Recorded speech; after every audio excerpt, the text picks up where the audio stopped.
according to St. Matthew in the 5th chapter. Glory to you, Lord. Jesus said, "You are the salt of the earth, but if salt has lost its taste, how can its saltiness be restored? It is no longer good for anything, but is thrown out and trampled underfoot. You are the light of the world. A city built on a hill cannot be hid. No one, after lighting a lamp, puts it under a bushel basket, but on the lampstand, and so gives light to all of the house. In the same way, let your light shine before others, so that they may see your good works and give glory to your Father in heaven. Do not think that I have come to abolish the law or the prophets. I have come not to abolish, but to fulfill. For truly I tell you, until heaven and earth pass away, not one letter, not one stroke of a letter will pass from the law until it is all accomplished. Therefore, whoever breaks one of the least of the commandments and teaches others to do the same will be called least in the kingdom of heaven. But whoever does them and teaches them will be called great in the kingdom of heaven. For I tell you, unless your righteousness exceeds that of the scribes and Pharisees, you will never enter the kingdom of heaven." The Gospel of the Lord. Praise to you, Lord Christ.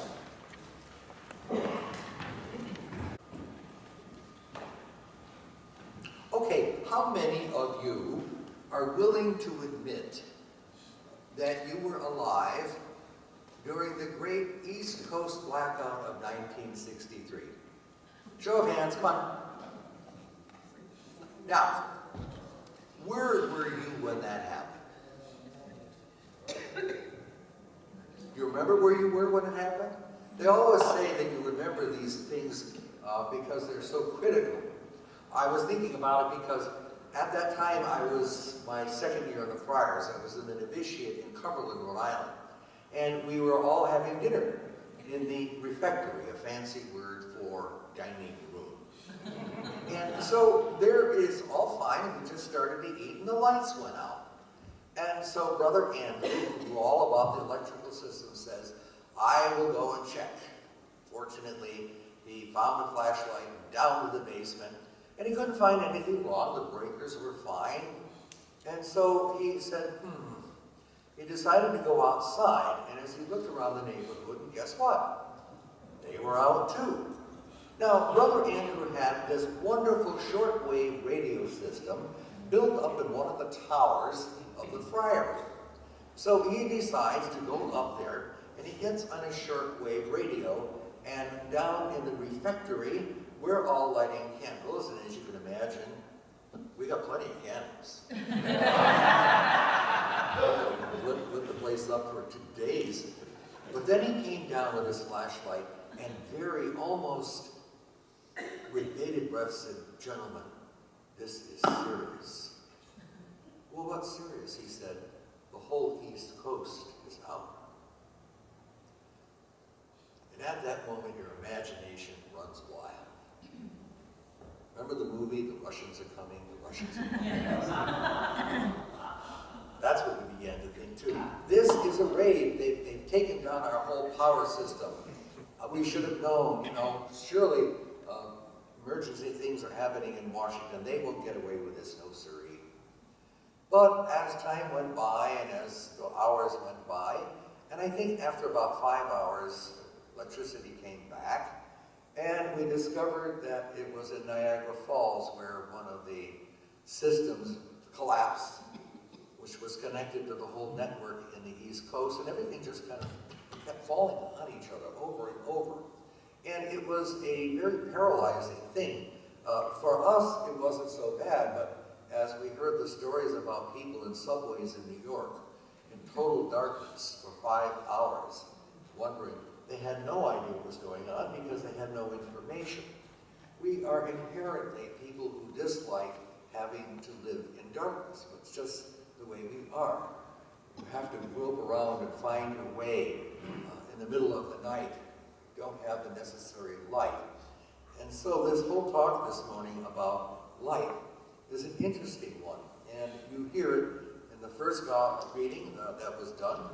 And you also heard it in the psalm, light shines in the darkness for the upright. And then Jesus picks up this whole thing, and he talks about light. But he talks about it in such an interesting way, because, as I said at the beginning, he doesn't say, you should become light. You should be a light to the world. He starts out with a declarative sentence, you are the light of the world. As such, he defines his disciples.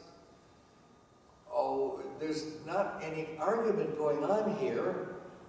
There's no false humility where any of the disciples, oh, no, I'm not. No, sir. Definitive, declarative sentence, you are the light of the world. Now, that is a very theological statement when you stop and think about it, because he talks about that light in a verbal fashion, not just as a declarative statement. You are the light. You, the light. They are inseparable.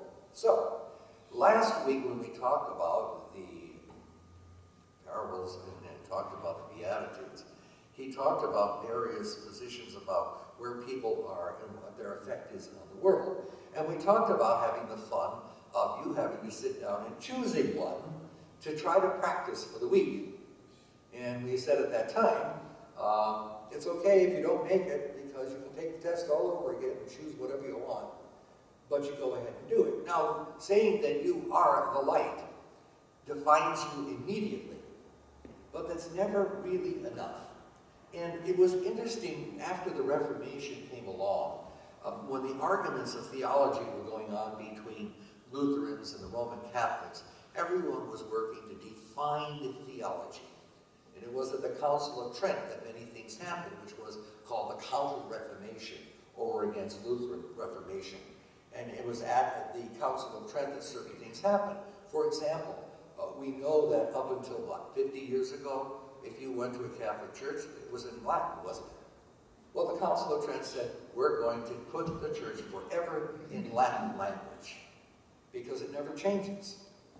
The only thing that changes is nobody speaks it anymore. And so, as a kid, as I went to Mass, I had it St. Joseph's Missal, and it had Latin on one side and English on the other. And the priest said Latin so fast that it was kind of a game to keep up with him in English. And I would go as fast as I could and kind of compare the sides.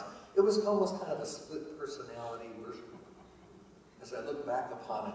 But Council of Trent says, we're going to calcify our beliefs, and they will become unchangeable. Well, of course, that all changed with Vatican II, didn't it? When it discovered that all of a sudden people need to hear the Word of God in the language that they understand. You might say a light went off in Vatican II. But not just one light, there were several. And they kept coming over and over and over.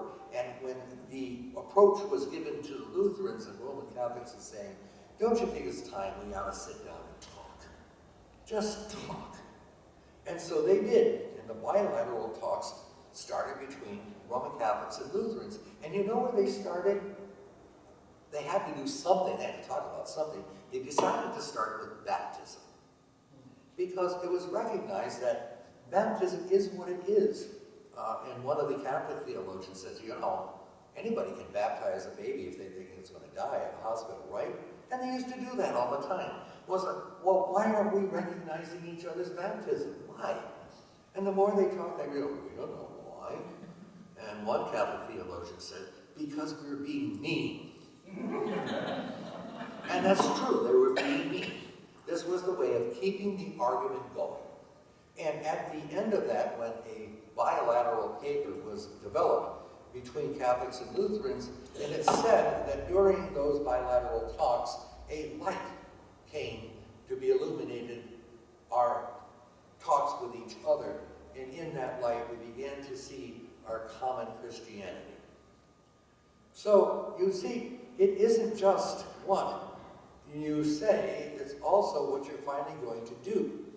Somebody over on either side of the Lutheran and Roman Catholic camp said, you know, we really ought to get together and do something about it. They both had an illumination, so to speak, a light. But until they decided, now what are we going to do? Nothing happens. Nothing happens. So in the scripture this morning, when Jesus says you are the light of the world, he simply says you're not going to hide it. And it doesn't belong to you. It is your gift. It is one of those gifts that's supposed to be given freely away. It's expected to. Now, in studying all of this stuff, and I look back upon my seminary readings, and I confess to you that we had to read some of the most obtuse theologians you could ever imagine that would make your eyes cross. Bob, you remember it, don't you? Yes. And you say, why are you doing this to me, Professor? I don't know what I'm talking about. And after you graduated, he'd go, I didn't understand it myself. It was as if theology sat there for its own purpose and did nothing. And that is the critical issue. It isn't what we come to believe or what we simply say we know, because knowledge without action stays just where it is. Now,